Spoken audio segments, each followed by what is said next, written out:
ಸೌರಭ ದಾಸ ಸಾಹಿತ್ಯ ವಿದ್ಯಾಲಯ ಸಾಗರ ಕೇಂದ್ರ ಶಿವಮೊಗ್ಗ ಜಿಲ್ಲೆ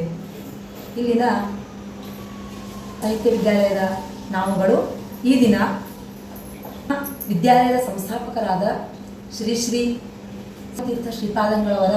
ಪರಮಾನುಗ್ರಹವನ್ನು ಕೋರುತ್ತಾ ನಮ್ಮ ವಿದ್ಯಾಲಯದ ಪ್ರಾಂಶುಪಾಲರಾದ ಶ್ರೀ ಪಂಡಿತ್ ಪ್ರಮೋದಾಚಾರ್ಯ ಅವರ ಹಾಗೂ ನಮ್ಮ ಪಾಠಕರಾದ ಶ್ರೀ ಪಂಡಿತ್ ಕೃಷ್ಣಾಚಾರ್ಯ ಮಣ್ಣೂರು ಇವರೆಲ್ಲರ ಪರಮಾನುಗ್ರಹವನ್ನು ಕೋರುತ್ತಾ ಈ ದಿನ ನಾವು ಅಧಿಕ ಮಾಸದ ವಿಶೇಷ ಪ್ರಯುಕ್ತ ಪಂಚಮುಖಿ ಪ್ರಪಂಚ ಈ ಒಂದು ಕಾರ್ಯಕ್ರಮವನ್ನು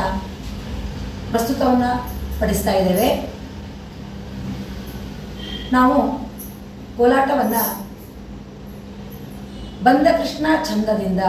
ಎಂಬ ದಾಸರ ಪದ್ಯವನ್ನು ಕೋಲಾಟದ ಮೂಲಕ ಮಾಡಲಿಕ್ಕೆ ಪ್ರಯತ್ನಿಸ್ತಾ ಇದ್ದೀವಿ. ಈ ಒಂದು ಗೀತೆಯ ಬಗ್ಗೆ ದಾಸರ ಪದದ ಬಗ್ಗೆ ಹೇಳಬೇಕು ಅಂದರೆ, ದಾಸರಲ್ಲಿ ಗೋಪಿಕಾ ಸ್ತ್ರೀಯರು ಕೃಷ್ಣನನ್ನು ಬಂದಿರ್ತಕ್ಕಂಥ ಕೃಷ್ಣನನ್ನು ಯಾವ ರೀತಿಯಲ್ಲಿ ಅವರು ತಮ್ಮ ಮನಸ್ಸಿನಲ್ಲಿ ಅನುಸಂಧಾನ ಮಾಡ್ಕೊಳ್ತಾ ಇದ್ದಾರೆ ಅಂದರೆ, ಗೋವ ಮೇವ ನೀವ ದೇವ ಬಂದ ನೋಡೈ, ಗೋವುಗಳ ಜೊತೆಗೆ ಅವುಗಳನ್ನು ಕಾಯ್ದಂಗ ಮಾಡ್ತಾ ಗೋಪಾಲರ ಜೊತೆಗೆ ಕೊಳಲನ್ನುತ್ತಾ ಅನೇಕ ವಾದ್ಯಗಳಿಂದ ಕೃಷ್ಣ ಬಂದಿದ್ದಾನೆ ಅನ್ನೋದನ್ನು ಅನುಸಂಧಾನ ಮಾಡ್ಕೊಳ್ತಾ ಇದ್ದಾರೆ. ಹಾಗೆಯೇ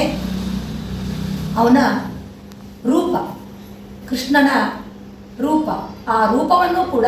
ಆ ಗೋಪಿಕಾ ಸ್ತ್ರೀಯರು ತಮ್ಮ ಒಂದು ಮನಸ್ಸಿನಲ್ಲಿ ಅನುಸಂಧಾನ ಮಾಡ್ಕೊಳ್ತಾ ಇದ್ದಾರೆ. ಆ ಪರಮಾತ್ಮ ನಮಗೂ ಕೂಡ ಆ ಒಂದು ಅನುಸಂಧಾನವನ್ನು ಕೊಡಲಿ ಅಂತ ಆಶಿಸ್ತಾ, ಹಾಗೆಯೇ ಭೂಸುರ ಕೃಷ್ಣ ಜ್ಞಾನಿಗಳನ್ನೆಲ್ಲ ಅವರಿಗೆಲ್ಲ ಸುಖವನ್ನು ಕೊಡ್ತಾ ಇದ್ದಾನೆ, ಹಾಗೆ ವಾಸುದೇವ ವಿಠಲನ ಜೊತೆಗೆ ಅವನು ಇಲ್ಲಿ ಬಂದು ಕುತ್ಕೊಂಡಿದ್ದಾನೆ ಅನ್ನುವಂಥ ಒಂದು ಅನುಸಂಧಾನದ ಜೊತೆಗೆ ನಾವು ಈಗ